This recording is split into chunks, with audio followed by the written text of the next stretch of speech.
in Lagos, Nigeria. And please confirm you can hear me. Please just rate my volume from the chats from 1 to 10. Okay, amazing. Please just rate it so I'll know, how many people that can hear me. All right, beautiful. Okay, thank you very much. Okay, so good evening, everyone. Just as we do it often, just keep sharing your location, where you're calling from. Just keep sharing your location. It's a beautiful Thursday evening from my end, and I'm very much excited that Dekemp at 5 is on its very fourth day of celebration. It gives me a great joy to see that having, been part of the team who have really built this particular structure. I mean, each and every one of us that are participating at this very end, I want to congratulate you for making it even to the very fourth day. We have a very special speaker in our midst, and I'm particularly excited to be the special one to anchor her this evening.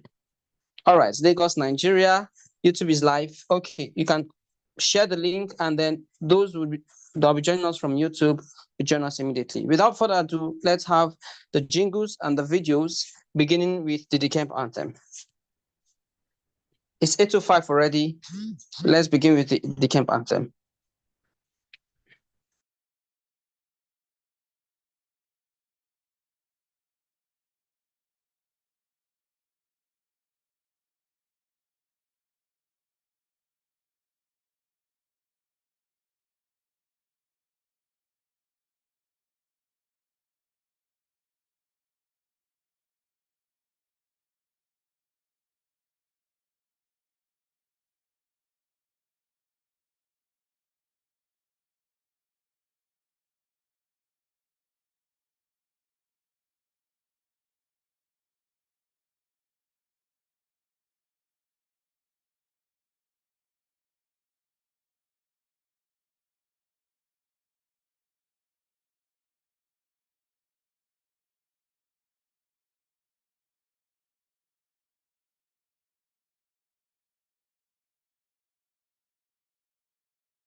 Etebet, make Osipanjo a co-host.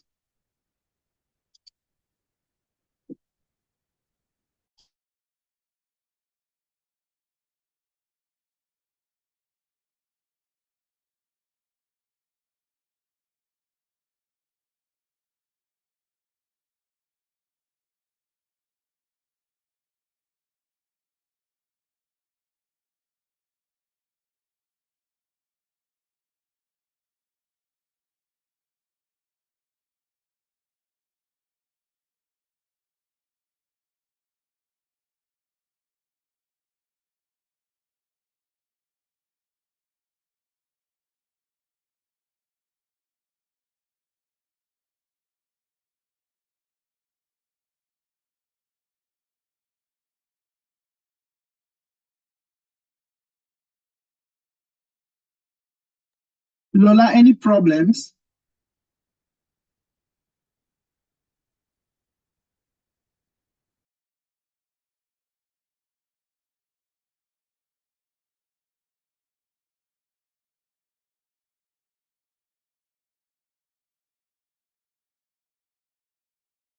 Okay, I'm sharing my screen now.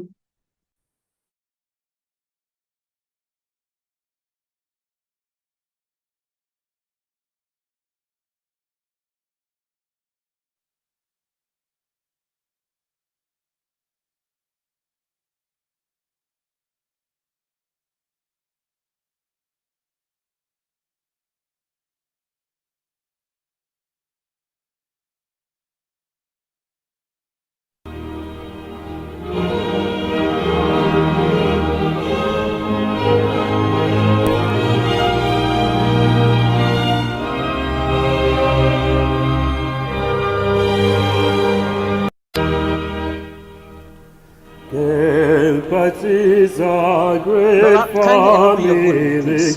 of trust, love, and excellence, of oneness, togetherness, in all that we do. We aim to achieve great success through process when we learn to make our works much more better. Yes, process over results. Advise resourceful people who support each other, knowing that till we all win, we are work in progress. Yes, we will achieve great success. That's what made Kelechi, who founded this noble group. Lord, please make us all winners.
The most anticipated event of the year is here again, celebrating Dekemp at 5. The theme, An Inch Forward, the mindset of a transgenerational leader. Meet our speakers, Dr. Kelechukwu Onwukamike, founder, Dekemp, Engineer Deshino Jonathan Ojo, founder, AIGE Limited, Engineer Lufumilade Akingbagbohun, past national chairman of Nigerian Institution of Mechanical Engineers, Stella Ijoma Olugbemi, corporate expert and brand manager, Egbin Power PLC, Dr. Michael Taiwo, founder of Michael Taiwo Scholarship, and Mark Idahi, social enterprise developer. Date 7th to 13th October 2024. Time 8 to 9:30 p.m. WAT. Venue a virtual meeting on Zoom, Facebook, and YouTube platform. Don't be left out by doing what you register via the link below. For more information, visit the website www.dekemp.org. Dekemp at 5 promises to leave you with a remarkable experience exploring the opportunities hidden, inching forward.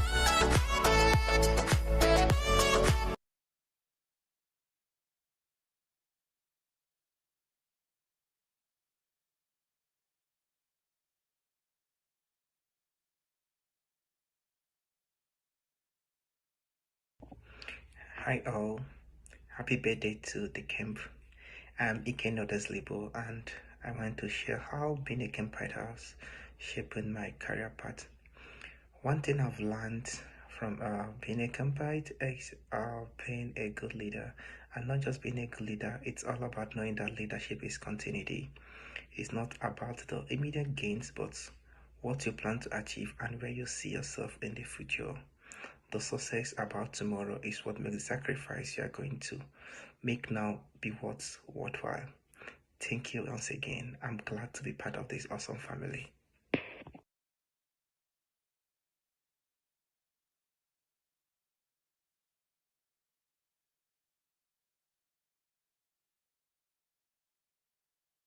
Hello everyone, my name is Fatima and this is me saying happy anniversary to Dekemp.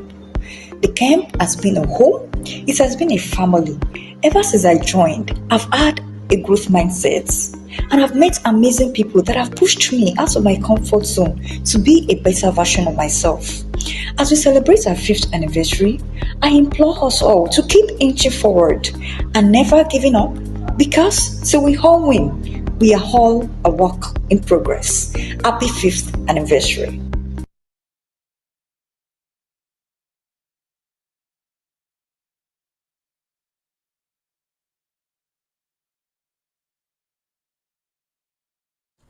Hello everyone, my name is Victor Onweze and I am a graduate of the Erasmus Mundus International Masters of Sustainable Drug Discovery. Currently, I am a staff associate of the World College Medicine United States. It's been 5 beautiful years of global impact in Dekemp. Since my past 4 years of joining Dekemp, I have held firmly onto the mantra process over result. This has taught me to always enjoy the process in order to make sustainable and scalable impact as a global change maker. Happy 5th anniversary.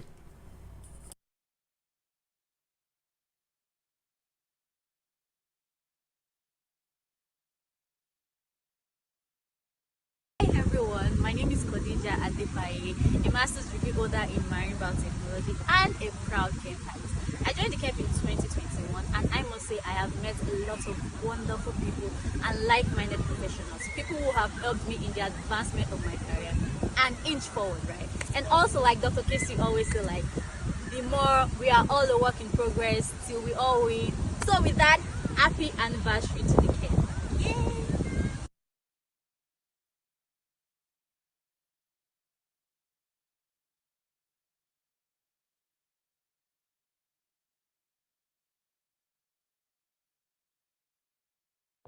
The speaker of today holds a bachelor's degree in accounting and a master's in business administration from Oxford University. She is also a member of the Nigerian Institute of Public Relations (NIPR), Sustainability Professionals Institute of Nigeria (SPIN), and Institute of Corporate Responsibility and Sustainability (ICRS).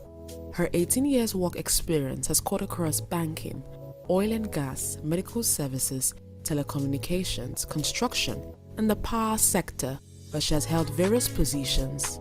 She successfully pivoted from her accounting background to public relations, where she is now able to find full expression for her people-centered approach to bringing excellence across all organizational levels. She currently works with the Corporate Communications and Branding Department at Egbin Power PLC, a power generating plant nestled in the heart of Ijede in Ikorodu, as the CSR Branding and Event Manager. She also volunteers Hello, as a Lola. safety representative and risk liaison officer. Hello, Lola. Yes. Lola, yes, I think this is our speaker for yesterday. Can you help us with the video for today? Thank you.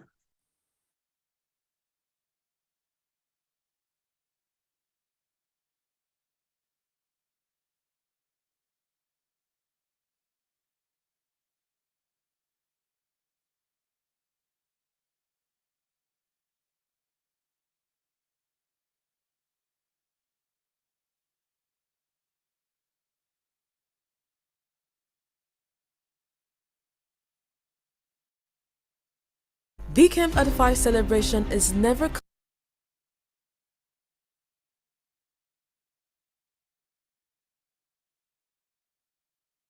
Dekemp at 5 celebration is never complete without a panel session. This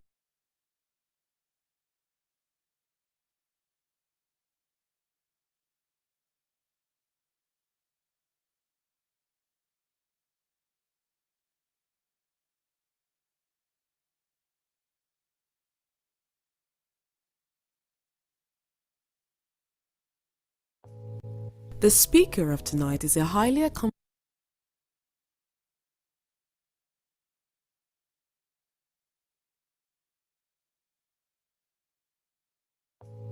The speaker of tonight is a highly accomplished mechanical engineer with over 25 years of experience in engineering projects and consultancy services. Throughout her career, she has made significant contributions to various projects and has been instrumental in fostering the development of students, young engineers and professionals across Nigeria. She has served as the branch chairman of the Nigerian Institution of Mechanical Engineers, Lagos chapter, the branch chairman of the Nigerian Society of Engineers, Ikeja branch, and made history as the first female national chairman of the Nigerian Institution of Mechanical Engineers. She has also held the position as an executive committee member of the Nigerian Society of Engineers, representing all divisions. Her dedication to public service includes contributions to several governmental initiatives.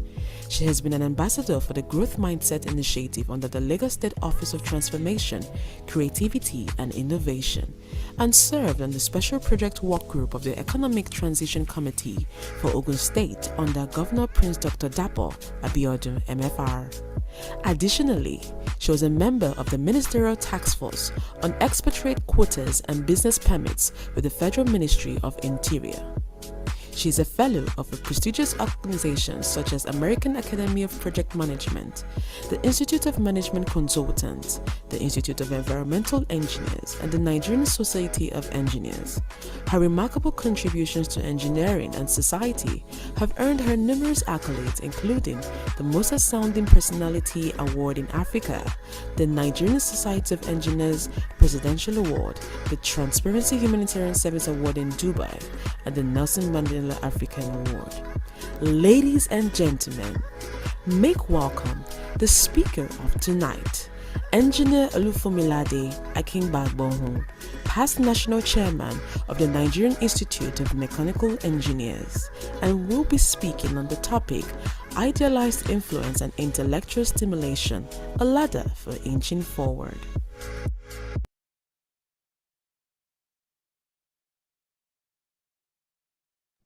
Give it up for our very special speaker, Engineer Olufumilade Akingbagbo, this evening. Please let us see your reactions. Over to you, ma'am. The floor is yours. Lola, kindly enable her to share her screen as well as to share her video. Over to you, ma'am. Thank you very much, everyone. Good evening. It's nice to be here this evening. And I was highly elated about the video of the various leaders all across Nigeria that are on this platform today. I feel highly privileged to be here with you this evening. Thank you very much for inviting me, Dr. Kelechi. Thank you very much for inviting me this evening to speak and share my slides on the topic that I've been given, idealized influence and intellectual stimulation, a ladder for inching forward. I must say very quickly that those are some of the pillars of a transformational leader. Transformational leadership is where leaders inspire, motivate their followers to achieve exceptional outcomes by transforming their attitudes, beliefs, and values. So the topic I've been given has to do with transformational leadership. And for you to be a transformational leader in Nigeria, you need to be able to stay in an environment of trust. People must be able to trust you. They must be able to you must be able to innovate. They must have, you must create an enabling environment for people to want to be with you, for people to want to work with you. You must focus on development and empowerment of your team members. It's part of the things that make you a transformational leader in Nigeria as at now. Now, I'm going to start by, let me see.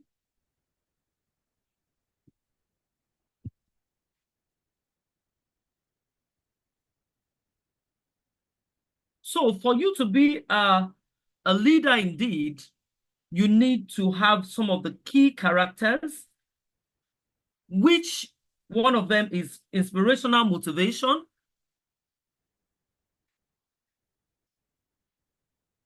idealized influence, intellectual stimulation, individualized consideration are some of the things that will take you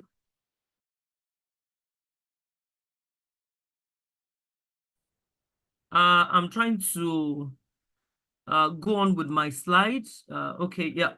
So now I'm going to start with this quote. The greatest leader is not necessarily the one who does the greatest things. Is the one that gets the people to do the greatest things. That is who a transformational leader is. The greatest leader is not necessarily the one who does great things. One of the things that a lot of us feel that we need to do as a leader is that we want to be the ones doing the greatest things. No, a great leader, a transformational leader, is the one that gets people to do the greatest things. So it is important that we have that at the back of our minds as we go into this lecture series that we are running. So what does an idealized influence, what does it mean in leadership? Leaders serve as role models. One of the things I've tried to do as a leader in engineering is to be a role model to a lot of people. And I'm beginning to reap from being a role model to a lot of people. I remember I was in Glasgow just 2 months ago, and they called me and said, see, unanimously all the engineers in Glasgow came together to say, we want you to be a patron of the engineers. Meanwhile, I live in Nigeria. What does that tell you? Role model, mentoring. Most of the people that I've taught, I've mentored, most of them have, the jackpot syndrome is affecting everybody. They have jackpot already. And so because they are there, they said, oh, we need you to come and be our patron in Scotland. And it was a unanimous decision. So in idealized influence, we need to serve as role models to people. They must earn our trust. They must earn our respect as our followers. And this can be achieved through integrity, ethical behavior. Who are you as a leader? It's not about the great things that you have achieved. It's what the people that are following you can achieve as leaders. You must be able to celebrate the people under you. One of the things that have spoiled Nigeria so much is that our leaders in leadership, we want to winner takes all. That is not what transformational leadership is. It is about earning the respect of people. It's about integrity. It's about your behavior. It's about trust. Idealized influence inspire admiration and emulation. People must be able to emulate you. People must be able to recognize you as a true leader. Intellectual stimulation is another aspect of transformational leadership. And what this does is to encourage creativity. It encourages innovation. One of the things I did when I became the chairman of the Nigerian Society of Engineers Ikeja branch was to create what I call Creativity and Innovation Fair. And from that fair, a lot of leaders were able to come up. A lot of people were able to come up, especially during the COVID. We created, and because of that innovation fair, we were able to create leaders that became entrepreneurs. Company owners came up from there. And they were just young engineers. And they were able to start up on their own. They are not working for anyone. Because we created that stimulation opportunity for them. As a leader, what stimulation does is to encourage creativity and innovation by challenging assumptions, by creating, because one of the things that I know about engineering, that engineering is about problem solving. So stimulation helps to foster problem solving. It helps what to foster problem solving and support risk-taking within teams. One of the things that we can do as a leader is to create our team. So the team that you are creating as a leader, what are you doing with them? Are you just looking at them as a team? Or you are giving them the opportunity to shine on their own? Leadership is not about me shining. It's about us shining. It's not about you as an individual. It's about everyone on that team taking the risk together and shining together. So what are the essentials for effective leadership in relation to influence and stimulation? What are the things that we need to look out for? It helps to inspire. It helps to motivate the team. That is what it does. But before I go into that, I'm going to talk about the pillars of transformational leadership. And two of them are part of the topic I'm taking today. And that is idealized influence and stimulation. But we have motivation and we have consideration. Those things are interwoven with influence and stimulation. So leadership, in the context we are discussing, helps to inspire and motivate the team beyond personal interests. Leadership goes beyond personal interests.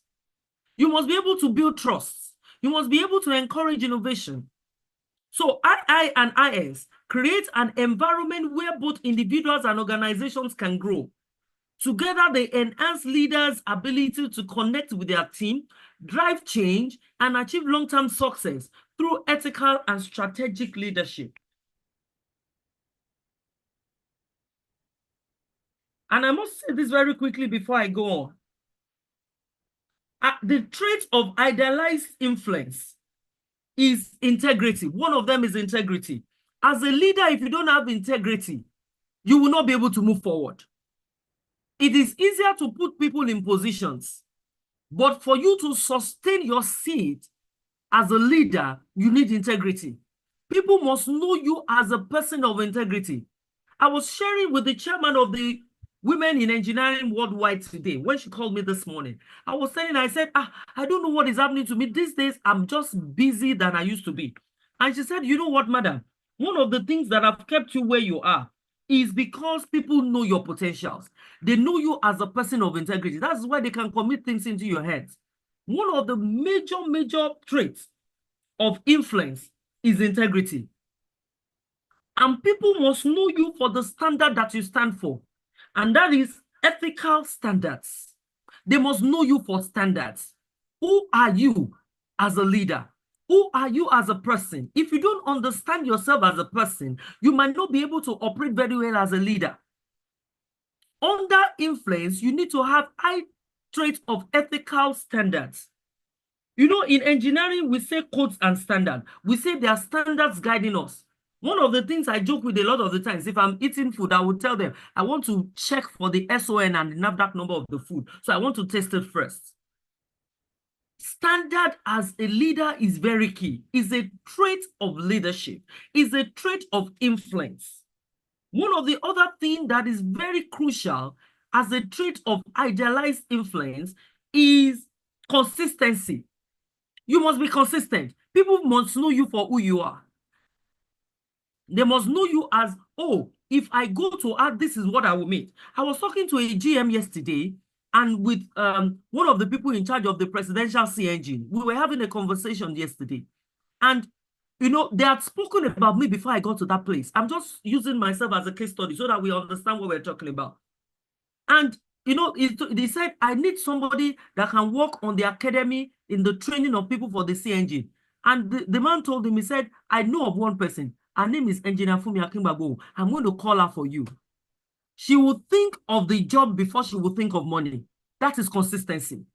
And when I got there, I didn't know that I had that conversation before I got there. But when I got there, you know, and they said, oh, this is the reason why we have invited you. I said, oh, you are on the presidential CNG. What can I do for you? He said, oh, we want to run so and so training for so number of people. I said, okay, this and this and this and this are what we are going to do. And he said, so madam, how much are you collecting? I said, let's get started first. They looked at each other and they smiled. They said, what did I tell you about her? That is consistency. People know you for who you are. They know you as a consistent person that will work, that has integrity, that has standards, that has things that will make you work. So when people know you for you, you become a transformational leader with idealized influence. It's part of the things that move you to the ladder and the pedestal above your peers as a leader. One of the other traits of idealized influence is leading by example. If you say that you're a leader and you cannot lead by example, and you cannot display what you are saying, you do not back your words with your action, then there is an issue there. You don't have idealized influence. You must be, as a leader, lead by example.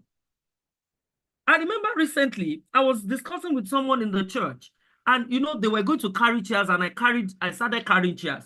And one of them came to me and said, madam, you shouldn't be carrying chairs. You are a very important person in the society. I said, no, but this is the house of my father. I must do this.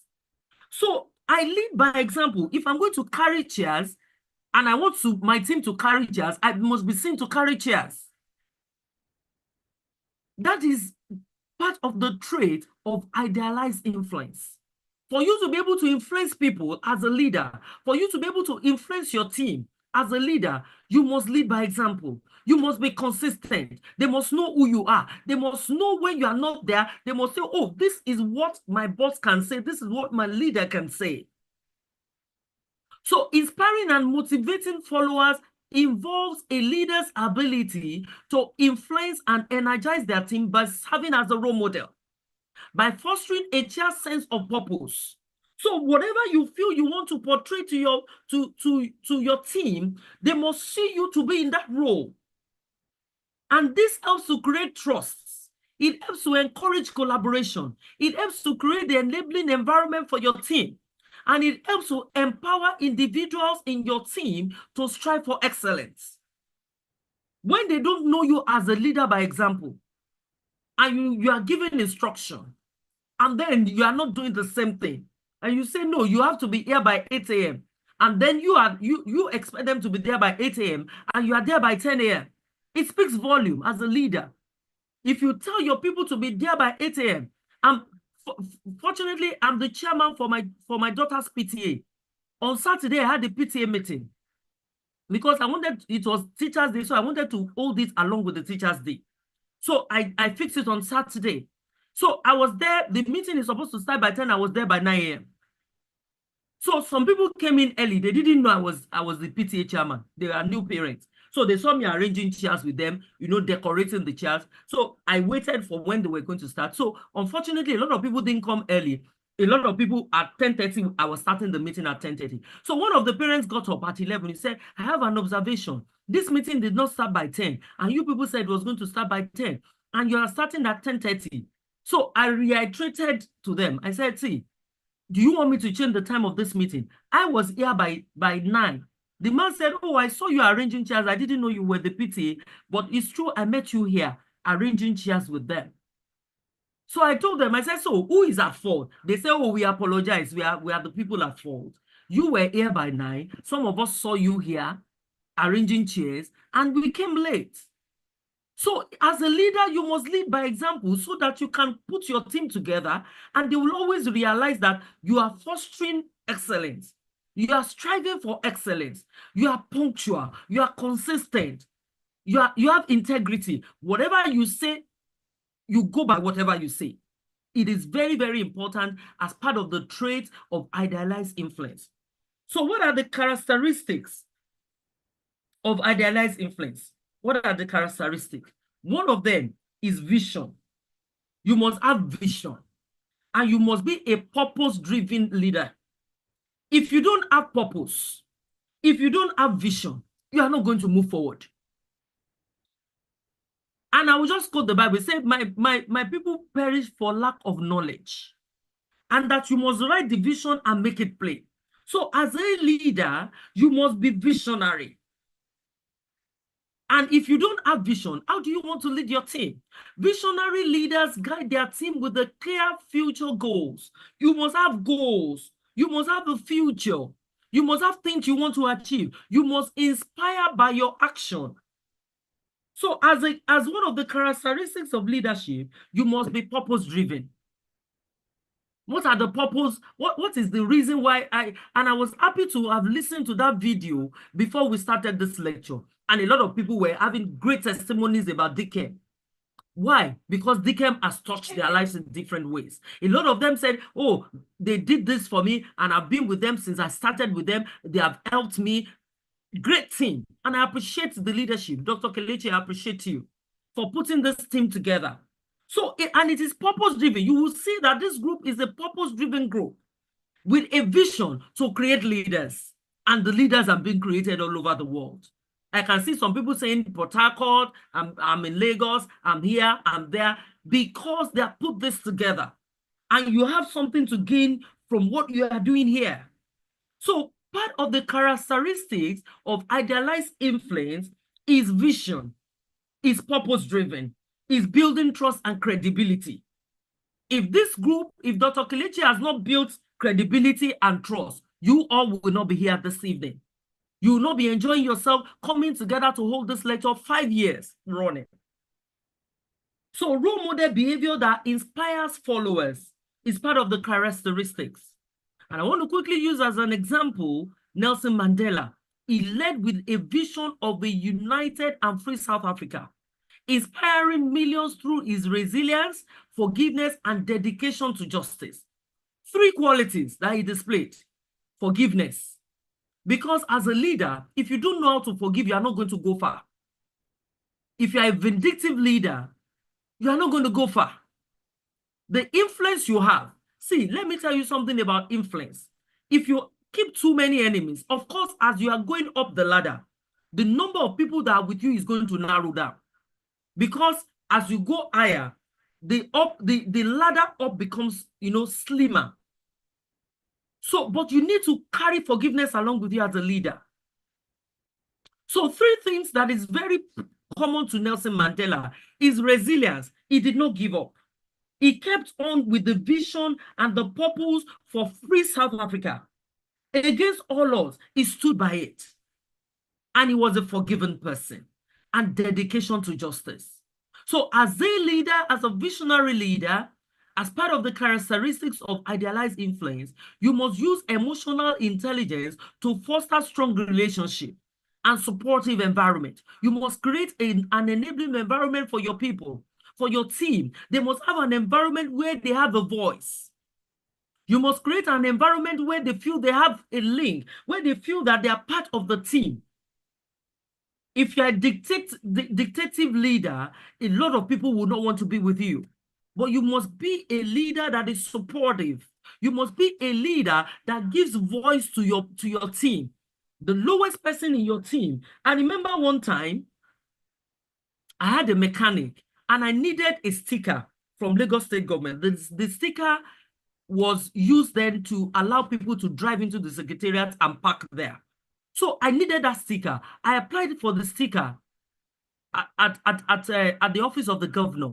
But they said, oh, they keep me on the waiting list. I know they are printing new ones. They are going to get it across to me. Then my mechanic came to the office. And I said, see, I've been trying to get this sticker from Lagos State government. He said, why? You need it? I said, yes. I've not been able to park my car inside the secretariat because of that sticker. He said, mommy, don't worry. Tomorrow I'm going to give you the sticker. I said, no, my name is on the waiting list at the governor's place. He said, no, I'm going to get it for you tomorrow. The following day, he brought me that sticker. That was my mechanic. And I'd applied in the governor's office. So you can see how creating relationship can help you. And I'll give you another example of relationship. I had a girl come to do IT in my office, 6-month IT in my office. I gave her all the support that she needed. The next time I was seeing that lady, I had a reason to go to the governor of Ondo State. I wanted something from the governor's wife. And I knocked at the door. It was this girl that opened the door for me. I said, Mommy, can't you remember me? I came to your office to do IT. I said, oh, sorry, my dear, I've forgotten. You have grown. Now, me, I'm an older person, but she has grown beyond how I remembered her. So she said, I'm the PA to the governor's wife. What do you need, Mommy? I said, these are the things I need. He said, don't worry, Mommy sits down comfortably. She made tea for me. She went to the governor's wife's office upstairs. And by the time I was meeting with the governor's wife, I said, oh, this girl has spoken well about you. And so all you need is already done. That is relationship. That is creating an enabling environment for the people working around you. Whoever you feel is too small now, you don't know where they're going in future. You don't know what they're going to become in future. While I was in Glasgow 3 months ago, I had one of my mentees that are relocated, travel all the way from Edinburgh to come and meet me in Glasgow to present a gift to me. Why? Because he felt that I had touched him. And he said, Mommy, anything you need from Edinburgh, I'm there. And that was somebody that had mentored about 8 years ago. But the moment he saw that I was coming to Glasgow, he came and met me there. So As a leader, you must foster strong relationship, irrespective of who you feel they are right now. Whether they're cleaners in your office, whether you feel that they are the lowest cadre of your team, whether it's your security guard, whether it's your cleaner, whether it's your messenger, you must learn to foster strong relationship with people that are in your team. And that is what idealized influence is all about. So what is intellectual stimulation? What is intellectual stimulation? It encourages creativity and innovation. So a leader's ability to stimulate new ideas and approaches, giving opportunity to your team members to be able to explore, to be able to think without the box, or yes, without the box. Because when you say think outside the box, you are still limiting people. You need to think without the box. There is no barrier anywhere again. You need to give them the opportunity to come up with new ideas. You need to give them the opportunity to come up with new solutions. For me, engineering is about problem solving. And one of the things I give my teammates, irrespective of who they are, is to give them the opportunity to sell their ideas to me. Whether the idea seems foolish or whatever, I say, you have done well. Let's look at how we can modify it. It is important that as a leader, you allow your team members to explore themselves, to think, take the ideas, stimulate new ideas, new approaches. And some of the characteristics of intellectual stimulation is encouraging new ideas and problem solving. If you don't create that opportunity for people to explore, you are not going to have people in your team that will come and sell ideas to you. One of the things my boss in the office does is when you create an idea, it will bring you out in front of everyone. It will tell you the idea that you have done. It will give you an award. It will give you a bonus. And so people always come up with ideas. And then there's one other thing we do. We submit the idea. We do Ideas Day, and we issue certificate for Ideas Day for people to keep. So we encourage stimulation. So some of the characteristics is that as a leader, you need to encourage. As a leader, you need to promote creativity without fear of criticism. A lot of people, when somebody is talking, whether you feel the person has idea or not, you begin to criticize. You have not even listened. You have not felt that maybe we can modify it little by little. We need to encourage under stimulation. Leaders challenge existing belief to explore new possibilities. We promote critical thinking. So we need to be able to encourage without fear of criticism. The moment you continue to criticize, people will not come to you with new ideas. And it's part of the things that help leadership. It's part of the things that help you to be a true leader. Because when your team members come up with ideas and you embrace them, you encourage them, and then they are now on their own, who do they celebrate? They will still celebrate the leader of the organization. They will say, oh, this organization is coming up with ideas. Meanwhile, it is coming from your team members. And then you learn to celebrate your team members. Allow team members to test new ideas without fear of failure or criticism. You need to encourage open discussion and different perspectives. You might see it in one way. Another person, you might be seeing a tree. Another person can be seeing water. Another person can be seeing something else. But you need to always put everything in the right perspective. One of the examples I will give here is innovative companies like Google that promote stimulation by fostering creativity and experimentations among employees. I have one of my mentees working with Google right now, and he keeps telling me, he said, Mommy, they give so much opportunities. You know, he did his intern there. He went to University of Alabama, and so he did his intern there, and he finished, and they employed him in Google. So, you know, they give opportunities to encourage young ones in coming up with ideas. You know, the reason why that my mentee called me, when he was in Nigeria, I was in secondary school, I put him in one of these robotic companies during summer. So he went there and he did very well. So he said, oh, Mommy, do you know the idea, some of the things I learned from that school you put me then, the school is on Acme Road. He said, that school you put me then, I saw the idea, you know, they were asking for a design in gear, and he designed the gear, they gave him $1,000. And he's still a student. He's schooling in the US. So he just went to do his intern there, and they were having issues of the design. So he designed a gear using the process that he learned in Center for Tech here in Nigeria. And he called me and said, oh, mommy, that school where you put me there now is earning me money. They gave me $1,000 for coming up with the idea. That is intellectual stimulation. So somebody like that, we want to continue to promote Google. And we'll continue to drive significant advancements there. Meanwhile, is Google that is going to take credit for it?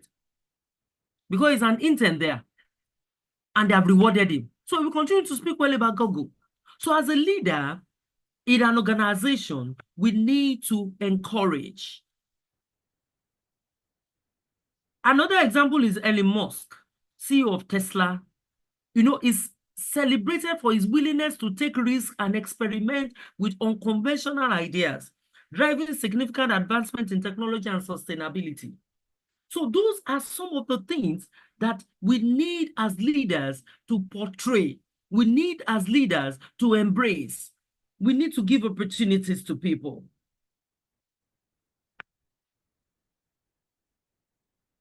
So I want to quickly look at leadership ladder for inching forward for the things that we are talking about. And one of them is that we need to build trust through idealized influence. We need to build trust. We need to encourage innovation through intellectual stimulation. And we need to motivate through shared vision. And then we need to support growth and continuous improvement of our teams. So why are these three things important? Why are they important? To ensure loyalty and trust, and crucial for navigating change. If you want change in your organization, if you want to encourage change, you need to be able to ensure loyalty and trust. And that is when you can navigate change in your environment as a true leader. And intellectual stimulation will help you fuel innovation and help you to overcome complex challenges. So how do we combine them? How do we synergize these two things together? How do we synergize them? We need to synergize them to create a powerful leadership approach that inspires innovation. Leaders who embody both characteristics, that is idealized influence and stimulation, can effectively motivate their followers while encouraging critical thinking and exploration. This will help us as leaders to be able to achieve more, because together we do more, we achieve more. Together as leaders, we achieve more. So what are the benefits? If we synergize these two together, what are the benefits? One, it's going to enhance creativity, because the moment your team members, they trust you, they know that any idea they bring to you, you are not going to throw it away. You are not going to criticize them. And you create the enabling environment for them. They will be willing to share ideas with you. Like the example I gave you of my mentee that is in the US, that they just share the ideas with the team, irrespective of whether they are even paid workers. They just share it, and he faced the challenge and they gave him the money. So you need to enhance creativity. It will help to enhance creativity. It will improve problem solving, because the moment you combine influence and stimulation, it will encourage diverse perspective and critical thinking among your team members for effective solutions. And it will also increase motivation. Because he has collected that $1,000 now, if they give him any other idea, we'll start reading, because he knows that money will come out of it. So his parents, you know, the mom was telling me, said, I didn't even need to send him money at all, because he already has money. So those are some of it. It will be motivated to do more. So leaders boost morale and commitment by engaging their team members, driving them to perform at their very best, because this will help it will help them to bring out their very best, because you have given stimulation to them. You have influenced them in the positive. This synergy creates a dynamic atmosphere where both the leaders and the team members thrive, ultimately leading to greater organizational success. So it is part of what we need as leaders. So what are the outcomes? What are the outcomes? Increase employee engagement. It helps to increase employee engagement because the moment you inspire them through your leader by example, through trust, through creativity, through innovation, they will become more engaged. Increase employee engagement. It will improve job satisfaction because a lot of them become happier. They are happier, they are fulfilled. They know that when they come to work, when they come to that team, they have a place in the team. They are important to the team. They are important to the equation. They help, they're part of the people that will help to make the organization better. It is not that winner takes all. It is that everybody is important to the equation. Everybody is important to make the puzzle a complete puzzle. So it improves job satisfaction. It enhances organization performance. Your organization becomes better because people are thinking every day. People are coming up with ideas because they know they are going to be rewarded, because influence is at work, because stimulation is at work. But there are some challenges, that happens, in some of these things. And some of the challenges are resistant to change. If you're not, I remember when the owner of Chicken Republic wanted to change the way, because the organization was going down in terms of, their sales and everything, and they wanted to make some changes. It was difficult to do. There was resistance to the change. And why do you want to do it this way? Why must you do it this way? I've also faced some of those challenges, when I wanted to build up a training academy for the Nigerian Society of Engineers. I had a lot of people feeling that, why do you want to do that? Why do you want to bring that change? It took a while. As a leader, you must know that when you want to bring changes, there will be resistance to change. But you must bring everybody together. You must bring understanding to your team. You must explain it over and over again until everybody is on the same page. If you don't do that, you will not have the right outcome as a leader. It's part of the challenges of change. It's part of the challenges of influence. It's part of the challenges of stimulation. And a lot of the times, when we are talking about change, there is a fear of failure. Because of the fear of failure, a lot of people want to keep their ideas to themselves. They don't want to come forward with their ideas. But as a leader, we must make them realize that changes must come. If you don't allow the failure to come, you will not be able to move forward. A true leader is somebody that fails and rise up again. That's the true leader. So we must know that reluctant to ask questions as in an established norm, when you have established norm, the reluctance to ask questions is part of the challenges. People feel that when I'm asking questions, people will laugh at me. No, as a leader, you must ask questions. The internet has made it easier for us. You go on the internet and put whatever question you need there. AI has made it easier for us. AI is there for us. ChatGPT is there for us. A friend of mine recently is a professor in a University of Manchester, and he told me, he said, madam, we'll soon be marking with charts. Because everybody is now, when you give students questions, they go to chat and bring up the answer for you. That means that we too must be marking with charts. That we need to devise something that will, and I'm sure some people are already working on how to design another thing that'll be a marking scheme. So people are thinking every day. As a leader within your group, you must think every day. You must put your people, your team members on the drawing board, but they must have the enabling environment to do that. And we're going to be looking at this case study, which is Aliko Dangote, founder and CEO of Dangote Group. I had a personal, example from him. I remember one time ago, a friend of mine is not a governor, so I will not disclose his name. It was MD for him at some point. And one day, all the time I keep telling him, won't you come and do your registration as an engineer? He said, no, hey, madam, I'm busy. We are busy. We are this. And one day, Dangote just came up and said, if you don't belong to a professional body and you are not recognized in your professional body, I'm going to remove everybody in position. And he called me, he said, what can I do to get this thing done right now, right now, right now? And, you know, we had to go around the clock, do this, do that, you know, just to ensure that it gets done. Because he said, as a leader, I have this, I have this, I have this. So if you are working for me, you must have this as part of your criteria. So he was leading by example.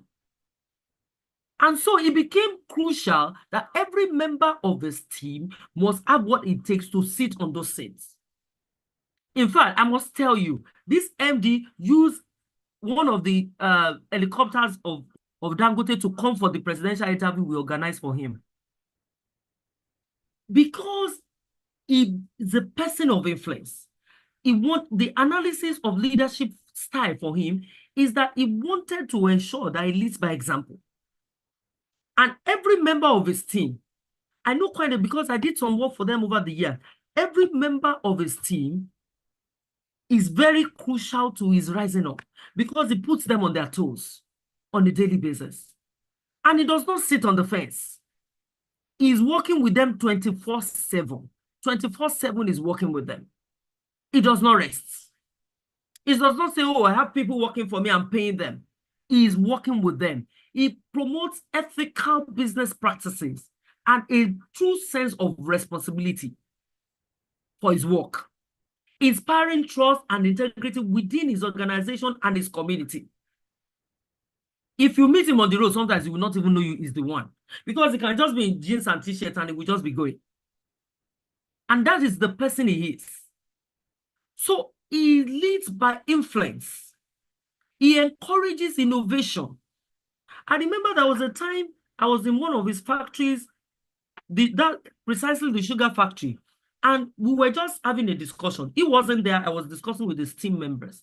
And I said, why don't we build a silo and do this and do this? They said, oh, madam, go and design it. Oga will take that design. As long as it's innovation, just bring it. And I tell you, the moment I sent that design in, he said, go and give it to her. Let her do it. And I had to do that project for them. So he encourages innovation. He encourages critical thinking. You cannot work with him without thinking. And he invests in research and development. He's always going into research. He has people that sit in one place that 24/7 is research and development. They are always working on something. He's always addressing one thing or the other. And that outcome for him has increased employee engagement. I know a lot of my mentees that have worked for him. Some of them are working in the fertilizer, some of them are working in the sugar factory, some of them are working in the oil and gas at Lekki Free Trade Zone there. So the employee engagement is continual. It's continuous, it's always on. And then job satisfaction is there, and which also helps to enhance his organizational performance. He's always coming up with something. It is one of the things that is very important as a leader for us to continue to move forward. I will just say this quote very quickly. Leadership is the capacity to translate vision into reality. As a leader, if you don't have vision, what do you want to sell to your people? What do you want to sell to your followers? So you must have the capacity as a leader to translate your vision into reality. And that's what Dr. Kelechi is doing with this team, which I appreciate so much. Translating vision into reality, building leaders, building teams, building the next generation. And I keep telling my younger ones, I tell them, I say, see, I am no more at the center stage because I'm over 50 already. If I feel I'm at the center stage, I'm deceiving myself. I'm no more at the center stage. We need to begin to build the next crop of leaders that will take over Nigeria, that will take over the center stage, that will lead Nigeria to where it's supposed to be, that will lead every industry to where it's supposed to be. But those leaders must have vision, and they must have the capacity, the cerebral capacity, the emotional intelligence to be able to move their vision into reality, for them to sustain Nigeria, for them to be able to move to the center stage, for them to be able to make a difference in their generation. And it is important that developing II and IS is very, very important. So what are the strategies that you need as a leader? What are the strategies? Self-reflection. You need to be able to evaluate yourself. One of the things I try to do is to know who I am. I know my capabilities. I know my strengths. I know my weaknesses. If you don't know your strengths and your weaknesses as a leader, you will not be able to function as a true leader. Regularly assess your personal values and your leadership action. Reflect on it. Every time, sit down. Self-reflection of yourself. You must continuously do it. What you have done yesterday is different from what you are doing today. Some of the mistakes that you make yesterday, you must not continue to make them and say, this is who I am. I'm a dictator. Everybody knows I'm a dictator. Everybody knows that I have anger issues. Everybody knows that I don't tolerate nonsense. You must be able to have self-reflection as a leader. You must reflect all the time and say, oh, assess yourself. Am I doing it right? Which areas do I need to improve myself? And you must be a reader as a leader. You must read wide. There are several books on leadership. If you have anger issues as a leader, you need to go back to the drawing board, read anger books that will help you to assess yourself and reevaluate yourself and retrace your step and be a better leader. So the second one, you need to seek feedback. Sometimes it might not be from your team. A lot of us as leaders don't like to hear the truth. The people that will tell us the truth, we don't want to go near them. You must gather input to improve your leadership effectiveness. So you need to seek feedbacks. The people that are your friends, your true friends, you will know them. As you go on in life, you know people that are your true friends that will always tell you the truth. You need to seek feedback from them. So how am I doing? Am I doing it well? Am I okay? Where do I need to improve? You know the people that can tell you the truth, which will help you to improve your leadership effectiveness. Emotional intelligence is one of the strategies that you also need. You need to build empathy and manage emotions to strengthen relationships among your people, among your team. So you need to do this constantly. Especially the self-reflection is something you need to do. You know yourself. If you know yourself, you know you can say the truth about yourself. Except you are deceiving yourself as a leader. A leader that is deceiving him or herself is not a true leader. As a true leader, if you sit down, you know what you have done wrong. You know when you talk too much. You know when you get angry suddenly. You know when you are a dictator. You know those things. So you need to reflect and reorganize yourself. And strategies for organization as a leader is to build a culture of innovation. Create a safe and enabling environment for your team to be creative. And one thing that is very paramount as a leader to help you develop your II and your IS is training and development, human capacity development of your team. You need to constantly send them on training. Somebody was just asking me today. He said, Madam, you go to a lot of training. How do you do it? I said some of the trainings I train myself.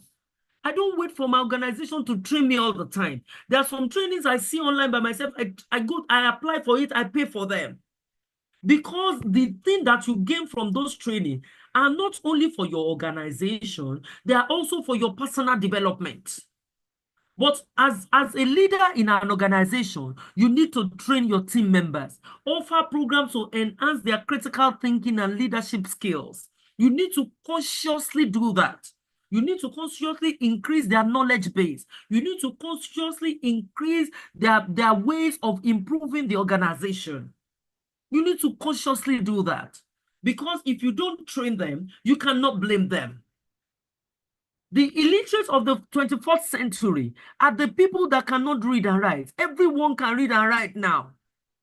The illiterate of the 21st century are the people that cannot learn, unlearn, and relearn. So training is very important as a strategy for developing II and IS in your organization. And your personal self-development is also very key and important.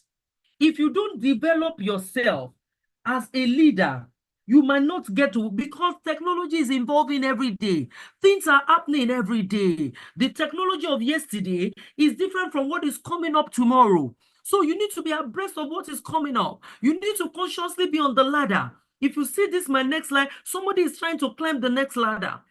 And ladders will continue to be there. Because if you want to be at the top, you want to continue to climb.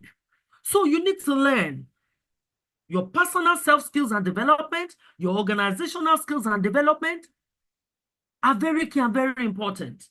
Leadership is not static. It is a dynamic and evolving process. By adopting different roles, fostering creative thinking, and implementing innovative solutions, leaders can continuously push their team towards growth and success. But if you don't create the enabling environment for your team, they will remain static. And they're going to affect you as a leader, because that means you'll be putting a lot of work on your table. Any leader that his office cannot function without them is not a true leader. Is not a transformational leader. If you are not in the office today, work will not go on in your office, then there is a problem. Leadership is not static. It's evolving every day. Technology is evolving every day. Things are improving every day. The technology that they're using every day, they say iPhone 16, then the iPhone 17, Toyota 2023, Toyota 2024, because the technology is improving every day. And the things they are adding to the vehicles are different every day. There was a time they were talking about electric vehicles. You know what I did? I went to NADDC, that is National Automotive Design and Development Council. I went to meet the DG there. I said, sir, they are talking about electric vehicle. I want to see the one in your yard. He took me to where the electric vehicle is. I said, sir, can I drive it? He said, oh yeah, madam, enter. He sat beside me. I drove it. I said, okay, so this is what is the technology behind it? How does it work? So nobody can bamboozle me about electric vehicles. The same thing with CNG that they are talking about now. I'm already looking at how do I become relevant in the CNG conversion, petrol to CNG conversion. And I'm beginning to study them. I'm involved in them because they're already calling me into it. So leadership is not static. You must continue to learn. Even if you say I'm a leader, if I don't continue to learn, I'll be a leader of yesterday. And that is what II and IS is all about. You need to develop those things. You need to develop those skills. In conclusion, throughout this presentation, we have explored the synergy between idealized influence, intellectual stimulation, modalism, creativity, and critical innovation. These interconnected concepts form a comprehensive leadership framework that empowers leaders to inspire, to challenge, and drive progress within their teams and organizations. As a true leader, you must have all these things at your fingertips. Because if you don't create the next generation of leaders behind you, if you don't become a role model that people can look up to, you are not a leader yet.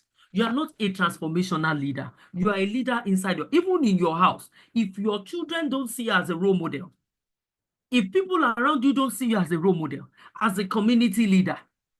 You know, recently, they came to my house, they said they want me to be chairman of the SA. I said, see, my hands are full. I cannot be chairman of the SA because I'm the chairman of the PT of my children's school. I'm trying to reduce my roles now. I don't want to add this additional role. They said, no, we want you. I said, no, you don't want me. I can advise. And then the next thing I saw, they brought letter. They said, hey, you are in the board of trustee for the estate. I said, okay, I accept that one because it's not an everyday job for me. So, but because they saw me as a role model, because they feel I have the influence to move the society, they feel that I have the innovative ideas that will help to, help the environment, help the community. Because sometimes I'll just say, why don't you do this way? I will go to the meetings and say, why don't we do it this way? Why don't you do this one this way? And then because of that, they are able to say, come and do this.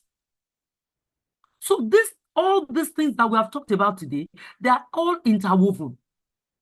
Role model, creativity, innovation, stimulation, the place of trust, loyalty, integrity,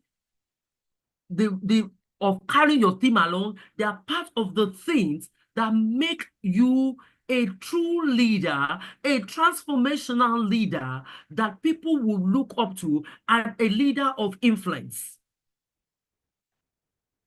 So I want to say this lastly, outstanding leaders go out of their way to boost the self-esteem of their personnel, irrespective of whether in your organization, irrespective of whether in a society, irrespective of whether in an association. An outstanding leader go out of the way to boost the self-esteem of their personnel. If people believe in themselves, it is amazing what they can accomplish.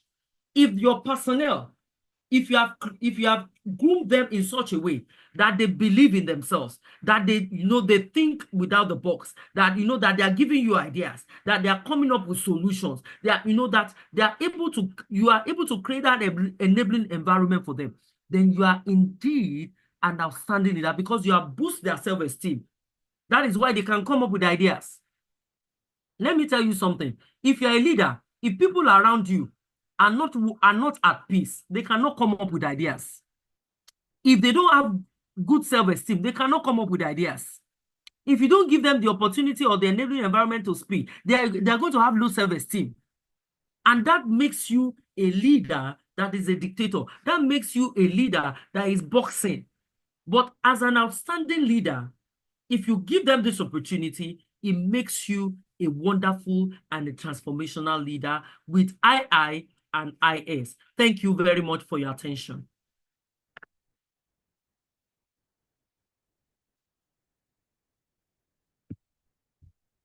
Amazing, amazing, amazing, amazing. Wow, this just keeps getting better day after day, and we cannot but appreciate your kind gestures, your rendition this evening, and above all, we thank you for taking out your time. We can really see the passion. We can really tell that all of what you have taught us tonight is coming from an inspirational point of view, not just because it's inspirational, but because it's a reflection of your person.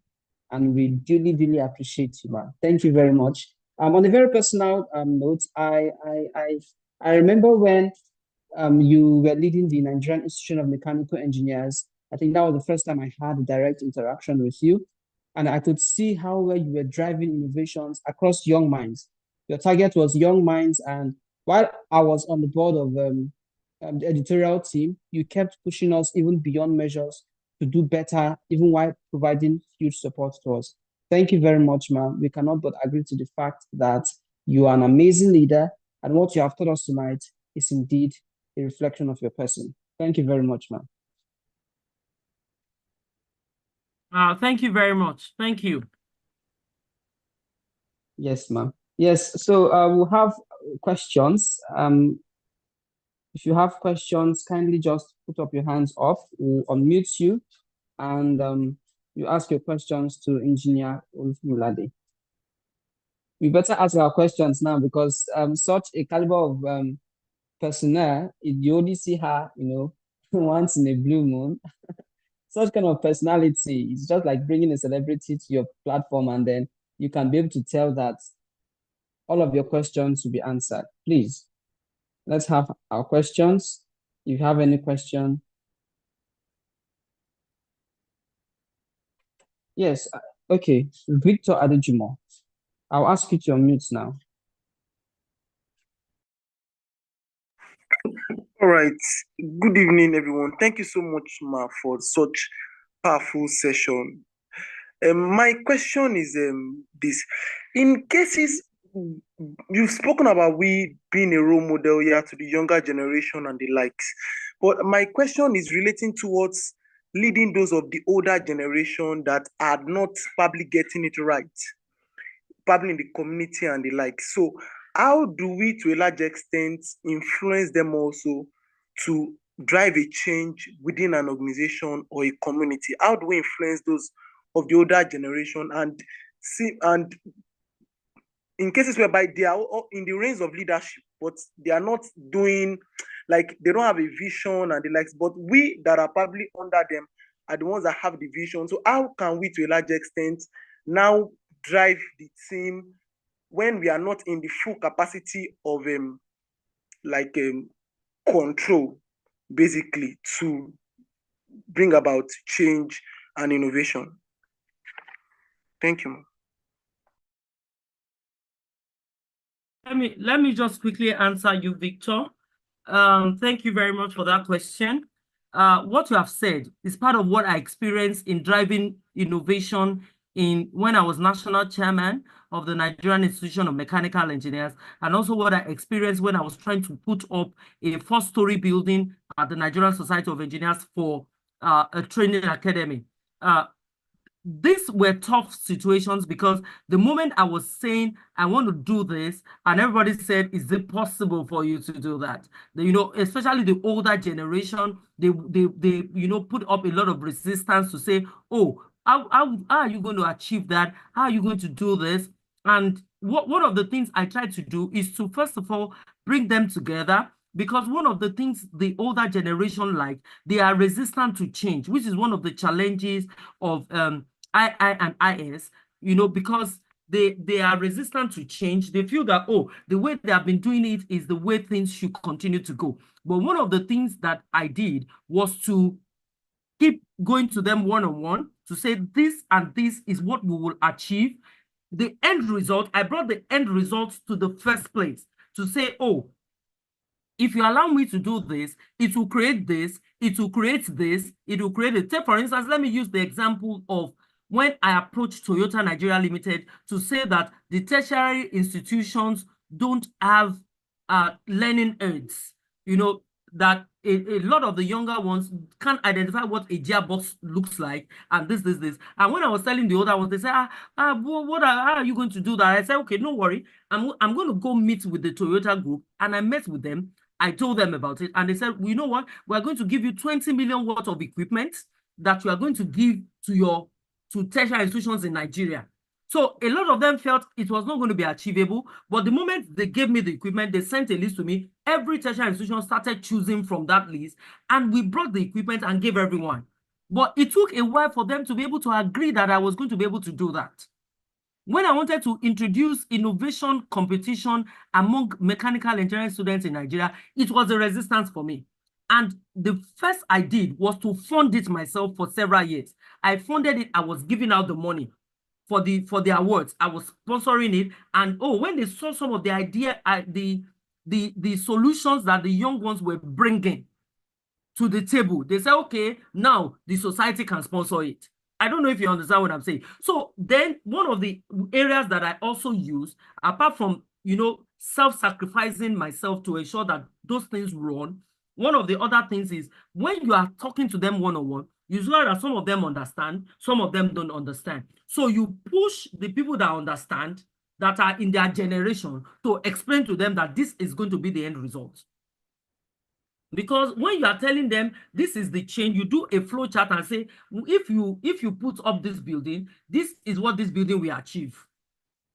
A lot of them don't even understand it the way you are saying it. So, but a few of them will eventually pick it up, and they will be able to explain to the others. So by that time, you have done divide and rule among them. So some of them will explain to the others, and then you continue to run with your vision. Because it takes a lot of time for the older ones to actually understand the end result of where we are going.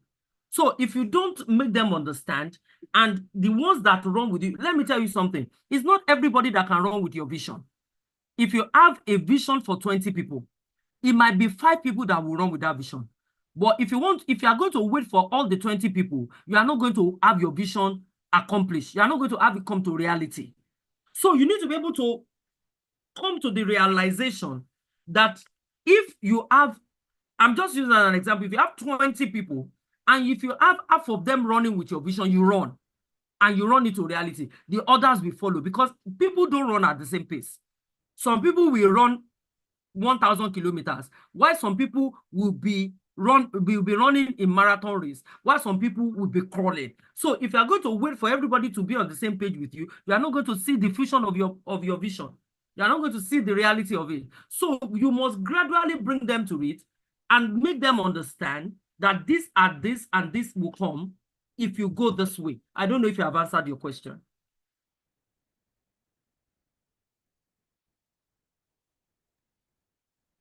Did that answer your question? Okay, I guess that answered his question. I think particularly you mentioned how that pushing beyond yourself and beyond the limits of restriction will help one to actually actualize the dream, even working with various. Yes, yes, yes. You did answer the question. Thank you very much, ma'am, for that candid response. Okay, Judith Ehike, let's have you. I'll ask you to unmute now. Can you hear me, please? I can hear you, ma'am. Good evening, Yes, everybody. I can hear you. Thank you so much, Ma, for this educational and motivational session.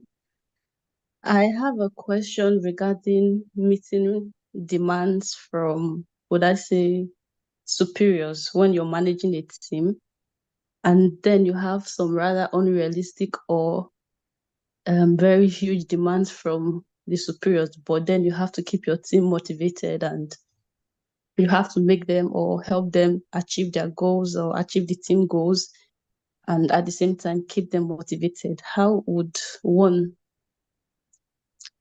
act in such a situation, or what can one do to meet the demands of those above and also keep the team motivated? I don't know Thank if you my very question is much. clear. Thank you very much. So now, it's a two-directional thing, because you have the superiors that are asking for the impossible, and then you have your lower team that are already discouraged. One of the things I do to my team is that I motivate them, I encourage them. Because if your team members see that you are discouraged, of course, they are going to be discouraged. So one of the things I do, irrespective of what my bosses ask sometimes, because of course, bosses can be very impossible at times, because sometimes they ask for the impossible. What I tend to do, like currently, I'm working on a submission that I feel is almost impossible for me to do, but I've been asked to do it and I have a deadline for it. And so what I did, in fact, that particular, I'm giving you my own example, because that document that I wanted to do gave me headache for 24 hours. Because I was trying to look at it, I was trying to dodge it, I couldn't dodge it. I'm trying to say, I'm going to get it sorted in such a way that it will give the right thing I wanted to achieve with it. So what I did was not to discourage my team, but to motivate my team and say, oh, if you do it this way, this is what I'm going to do for you. And because I do that, and sometimes one of the things I do for my team, I will just get to the office and say, all of you go buy lunch, and everybody buys lunch and they're happy. And of course, whatever I say at that time, everybody is going to get it sorted. Or sometimes I would just, in the last few days, because I was having serious headache on that thing, I just said, all of you, I just send money to one of the guys. So divide it amongst yourself. That's your transport fare. Fuel has gone up. Of course, the moment I asked them today to work on that document, I didn't need to even talk about my superior. They worked on the document. I looked at it before I closed and came home today to do this lecture for you. So because sometimes your superior can be difficult, what you need to do is to balance it with your staff. And that is why you need to create an enabling environment with your team. Your II is important with your team. They know that you are not slacking. You are leading by example. Even though there are difficulties at the top end of your ladder, but you have already, they know that you are finding it difficult, but of course, because you have created an environment for them, they join you to ensure that the work is done properly. So that is where your II comes in, your idealized influence comes in. It helps you to be able to motivate your team and also be able to create the strategic thing that will help you to overcome your leadership. That is your superiors in this context now. So it is important that you employ II in terms of your team, because your team is very crucial to your rising. They will get to do some of the work for you that you don't have to stress yourself to do if you create a good team for yourself. I don't know if I've answered your question.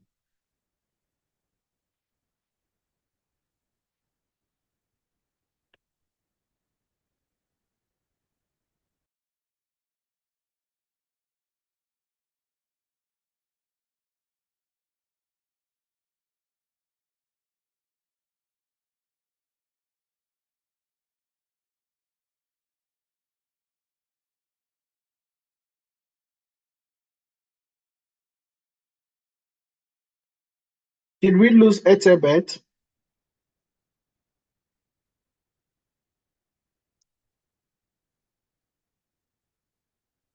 Okay, Lola, could you move to the next slide?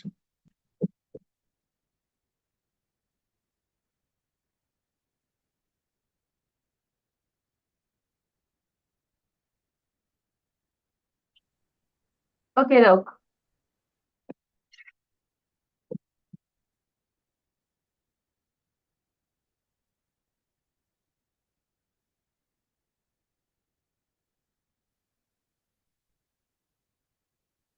Hello, guys. Can you hear me? Yes, we can hear you, Doc. Okay, Etebet, I think we lost you just in a bit, but I think we are all good now. Okay, so Okay, sorry about that. thank you, Ma. Thank you very, very, very much. I mean, so much knowledge, so much experience. Thank you for taking out the time from your very, very busy schedule to spend this moment with us. We really appreciate your presence, and I think your nuggets and practical examples would go a long way to help us to keep inching forward, to keep positioning ourselves, to keep becoming an idealized leader, to keep becoming an inspiration to our society. So thank you very much for your contribution to the youth, to the younger generation. And we have this token of appreciation to you on behalf of Dekemp for your extraordinary contributions towards the success of Dekemp at 5. And we look forward to one day be able to send you a physical award that you can put somewhere in your office with other many awards that I can imagine you already have piled up over your very interesting journey and experience. So thank you very, very much.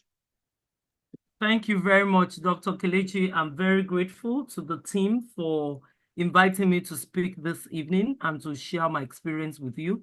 I appreciate everyone on the platform that come out this evening to learn and for us to learn together as a team. Thank you very much. Thank you. You have a wonderful evening, ma. Thank you so very much. God bless you, everyone. Olulola, thank you so much for reading my profile and for putting things together at that end. Thank you so much. Ethel, thank you. Everyone, thank you so very much.